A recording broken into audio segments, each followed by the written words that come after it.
नमस्कार, स्वागत है आपका दिल्ली एनसीआर दिन भर में आपके साथ मैं हूं मुकेश गुप्ता। आम आदमी पार्टी ने गुजरात विधानसभा चुनाव जीतने के लिए क्या बनाया है प्लान, दिल्ली में अनलॉक 3 के बाद कैसे दिखे बाजार और राजधानी के किस इलाके में पानी ना मिलने से लोगों ने किया सरकार के खिलाफ प्रदर्शन, इन तमाम बड़ी खबरों को आपको दिखाएंगे। लेकिन सबसे पहले एक नजर अभी तक की हेडलाइंस पर।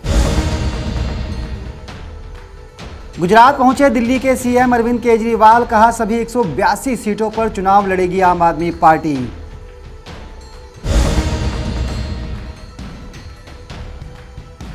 आज से दिल्ली में अनलॉक 3, बाजारों में पहले जैसी रौनक।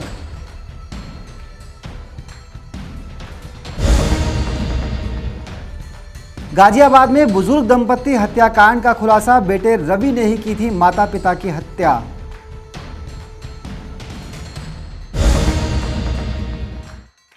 दिल्ली आईआईटी के छात्र से स्नैचिंग, महज 4 घंटे में पुलिस ने 2 आरोपियों को किया गिरफ्तार।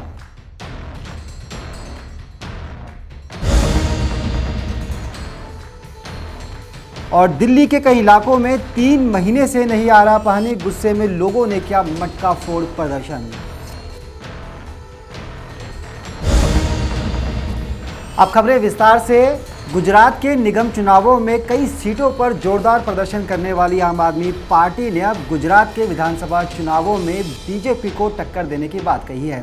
जी हां, दिल्ली के मुख्यमंत्री और आम आदमी पार्टी के वरिष्ठ नेता अरविंद केजरीवाल खुद गुजरात पहुंचे हैं।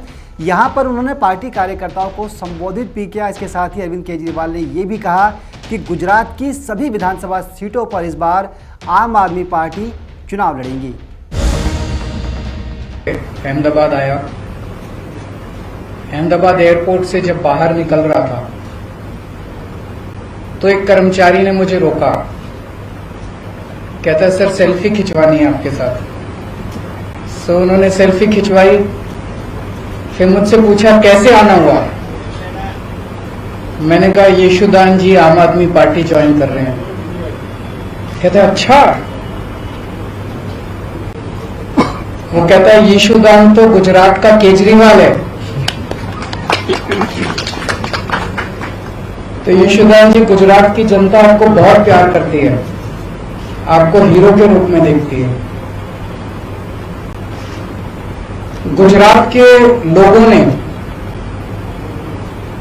आजादी के लड़ाई में बहुत अहम भूमिका निभाई। देश के सबसे बड़े नेता गुजरात की धरती ने दिए, और केवल नेता नहीं दिए, आम लोगों ने भी आजादी की लड़ाई में बड़ी बड़ी शहादतें और कुर्बानियां दी। देश आजाद हुआ, पूरा देश रियासतों में बटा हुआ था। फिर सरदार पटेल ने बीड़ा उठाया कि देश को एक करना है। रात दिन 24 घंटे मेहनत करके उन्होंने पूरे देश को इकट्ठा किया। उसके बाद क्या हुआ? पिछले 75 साल अधिकांश कांग्रेस और बीजेपी की सत्ता की कहानी है, और आज गुजरात की जो हालत है वो बीजेपी और कांग्रेस की सरकारों की कारस्तानी है। पिछले 27 साल से गुजरात में एक ही पार्टी की सरकार है,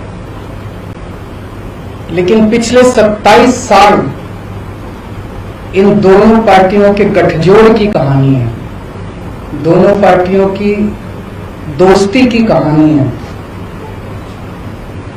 कहते हैं, मुझे नहीं पता, आपको तो ज्यादा पता होगा, कि कांग्रेस बीजेपी की जेब में है।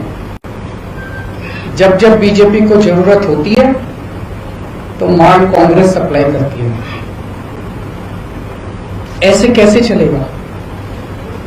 गुजरात की कौन सुध लेगा? आज गुजरात के किसान आत्महत्या कर रहे हैं 75 साल के बाद। गुजरात के सरकारी स्कूलों की बुरी हालत है, गुजरात के सरकारी अस्पतालों की बुरी हालत है। गुजरात के व्यापारी डरे हुए हैं। डरने की क्या जरूरत है, अब तो देश आजाद हो गया, किसी की हिम्मत नहीं है।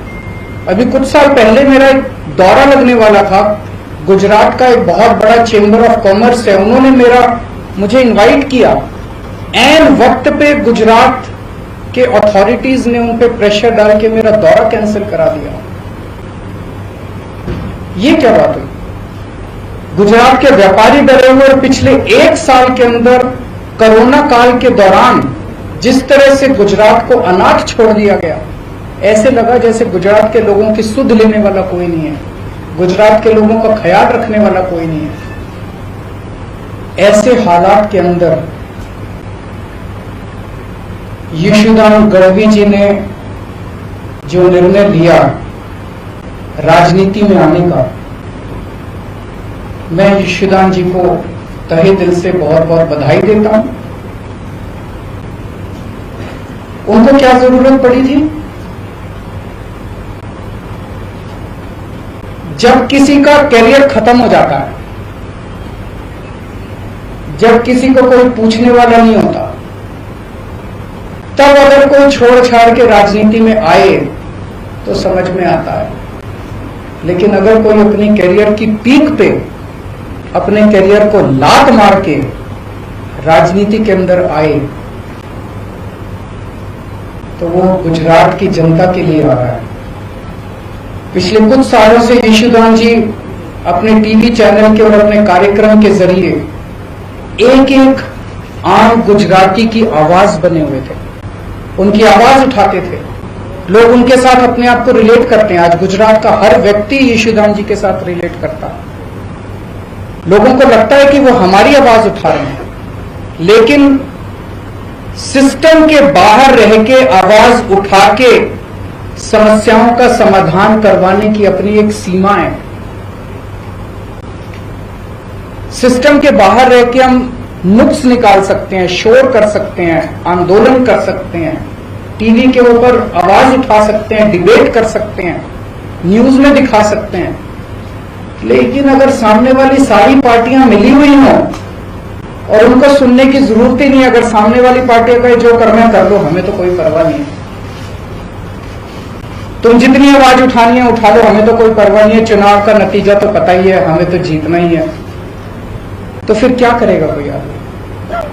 तो इन्होंने तय किया कि अब सिस्टम के अंदर जाके कीचड़ के अंदर उतर के कीचड़ को साफ करना पड़ेगा। मैं समझता हूं कि ये इनका बहुत बड़ा त्याग है। ये छोटी बात नहीं है कि अपने कैरियर के पीक के ऊपर, कैरियर के टॉप के ऊपर जब कोई आदमी बैठा और वो अपनी कैरियर को लात मार के अगर वो राजनीति में आया, तो मैं समझता हूं कि उन्होंने बहुत बड़ा त्याग किया है। मैं इनको बहुत बहुत बधाई देना चाहता हूं, इनके त्याग को सलाम करता हूं। और मैं समझता हूं कि जो आम गुजराती आज विकल्पहीन हो गया था, उसे लगता था कि विकल्प ही नहीं बचा गुजरात की राजनीति के अंदर, ये दोनों तो एक ही हैं, इनको वोट देना है, इनको वोट देना है, कोई फर्क नहीं पड़ता, एक ही हैं ये दोनों। आज उनको एक सार्थक विकल्प मिला है। गुजरात के अंदर बैठा हुआ भी हर आदमी देख रहा है कि अगर दिल्ली के अंदर बिजली मुफ्त हो सकती है, 24 घंटे बिजली हो सकती है, तो गुजरात के अंदर बिजली इतनी महंगी क्यों है? गुजरात के अंदर बैठा हुआ आदमी देख रहा है कि अगर दिल्ली के अस्पताल 5 साल के अंदर इतने अच्छे हो सकते हैं, दिल्ली के स्कूल 5 साल के अंदर इतने अच्छे हो सकते हैं, तो 70 साल के अंदर गुजरात के स्कूल और अस्पताल अच्छे क्यों नहीं हुए? अब होंगे, अब बदलेगा गुजरात। राजधानी दिल्ली में लगातार घट रहे कोरोना के केस वाकई एक अच्छी उपलब्धि है और इसी को ध्यान में रखते हुए दिल्ली सरकार ने सोमवार से दिल्ली के अंदर अनलॉक 3 की घोषणा की हुई है। आपको बता दें कि अनलॉक 3 के साथ ही दिल्ली के बाजार गुलजार नजर आ रही हैं। हालांकि बाजारों में अभी पहले जैसी भीड़ तो नहीं है, लेकिन दुकानदारों के चेहरे पर चमक साफ देखी जा सकती है। देखिए खास रिपोर्ट। देश में कोरोना वायरस संक्रमण की रफ्तार लगातार कम हो रही है। दिल्ली में कोरोना के नए मामलों में बड़ी गिरावट आई। स्वास्थ्य मंत्रालय के मुताबिक देश में अभी कुल 10,26,159 एक्टिव केस हैं। दिल्ली में लगातार 3 हफ्तों से कोविड के मामलों और मौतों में गिरावट के बाद लॉकडाउन में लगातार ढील दी जा रही है। इसी कड़ी में आज से दिल्ली के सभी हाट और बाजार खोल दिए गए हैं। कोरोना की दूसरी लहर के दौरान सीएम अरविंद केजरीवाल ने तेजी से बढ़े संक्रमण के मामलों को रोकने के लिए सीएम अरविंद केजरीवाल ने मई में लॉकडाउन जैसे प्रतिबंधों को लागू किया था। दिल्ली में कोरोना संक्रमण की रफ्तार थम सी गई है। ऐसे में सीएम केजरीवाल की ओर से बनाए गए अनलॉक नियमों की बात करें तो दिल्ली के मंदिर भी आज सुबह से खुल गए, लेकिन अभी भक्तों को वहां दर्शन के लिए आने की इजाजत नहीं दी गई। आज से राजधानी के सभी रेस्टोरेंट और कैफे भी 50% क्षमता के साथ ऑपरेट होंगे। लंबे गैप के बाद इन रेस्टोरेंट और स्ट्रीट फूड का कामकाज करने वालों में उत्साह है। सुबह से ही ऐसे रेस्टोरेंट में काम की हलचल बढ़ गई है। वहीं सभी आवश्यक सेवाओं का संचालन पहले की तरह पूरे कोविड प्रोटोकॉल को फॉलो करते हुए जारी रहेगा। इनमें दूध, राशन और दवा की दुकानों समेत सभी सेवाएं पूरी तरह बहाल है। ऐसे में माना जा रहा है कि व्यापारी वर्ग को भी दिल्ली सरकार ने बड़ी राहत दी है। दिल्ली में मॉल अब पूरे हफ्ते सुबह 10 बजे से रात 8 बजे तक खुलेंगे। वहीं नगर निगम क्षेत्रों की बात करें तो वीकली मार्केट यानी एक क्षेत्र में फिलहाल केवल एक साप्ताहिक बाजार लगाने की अनुमति दी गई है। ऐसे में राजधानी में आज से सोम बाजार वाली रौनक भी कोविड प्रोटोकॉल का ध्यान रखते हुए देखने को मिलेगी। दिल्ली में सैलून और ब्यूटी पार्लर भी आज से खुल गए। वहीं दिल्ली में स्कूल, कॉलेज और कोचिंग संस्थान 21 जून तक बंद रहेंगे। राष्ट्रीय राजधानी में gym, spa, swimming pool, banquet hall, मनोरंजन पार्क, सिनेमा हॉल, थिएटर और सार्वजनिक पार्कों पर भी यही नियम लागू रहेगा। इसी तरह दिल्ली में मेट्रो और बसों का संचालन भी 50% क्षमता और कोरोना वायरस से बचाव को लेकर लागू प्रोटोकॉल के साथ हो रहा है। ब्यूरो रिपोर्ट, नवोदय टाइम्स, नई दिल्ली। दिल्ली जल बोर्ड के मुख्यालय झंडेवालान के ठीक नजदीक में बसे हुए पहाड़गंज के मोतिया खान डीडीए फ्लैट के लोग पिछले 3 महीने से पानी न आने से बेहद परेशान हैं। इन लोगों का कहना है कि इस संदर्भ में कई बार जल बोर्ड के अधिकारियों और स्थानीय नेताओं से शिकायत की जा चुकी है, लेकिन उसके बावजूद उनकी समस्या का समाधान नहीं हो रहा है। अपनी इसी समस्या के चलते इन लोगों ने आज मटका फोड़ प्रदर्शन किया। आपको दिखाते हैं कि ये लोग सरकार से कैसे नाराज नजर आए।